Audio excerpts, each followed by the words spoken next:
Push-ups are a fundamental movement pattern. Done wrong, they predispose athletes to shoulder and core instability, as demonstrated here with a hanging head and an arch in the lower back. Athletes often compensate by raising their hips. This does save the back, but does not challenge the core. So an easy way to ensure better form is to start in an inclined position. This allows for better straight line mechanics from the ears to the ankles.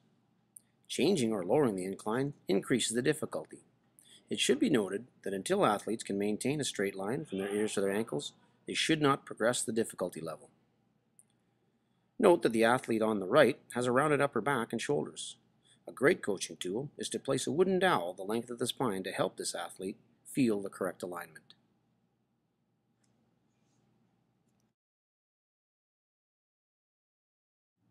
Squats are another fundamental movement pattern. Common faults to watch for include hips veering to one side, often over a dominant leg or away from a previous injury. This will lead to further complications. Another fault is wiggly knees, indicating a lack of motor control. Something else to watch for are collapsing knees that will knock together. To ensure better mechanics, modifications include stabilized squats, using a fixed structure to decrease the load and encourage use of the hips as opposed to the knees alone. You could also lean back into a stable structure and slide your back up and down, again focusing on loading into the hips rather than the knees. Once athletes are performing the modifications correctly, we then progress to a freestanding squat with a strong, stable foundation. Planks are a go-to core exercise as they work the core to stabilize the spinal column. You'll notice the same issues in unstable athletes as you do in their push-up form.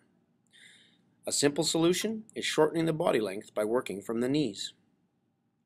Once exhibiting good mechanics, we progress to full body length planks. Note, these will be harder for your taller athletes. Harder still is to raise a limb, but always ensuring proper execution. Side planks train the lateral stabilizers.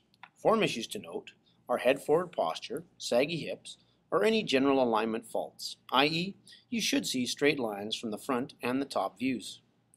An easy way to encourage better form is to shorten the lever arm by working from the bottom knee. We can also broaden the base of support or stack the feet for the full side plank. The back extension, or Superman, is often hyperextended. Not good news for the delicate spinal structures. A simple correction, as shown by the athlete on the right, involves pulling the toes toward the shins, encouraging athletes to tighten their glutes, and limiting how high they go.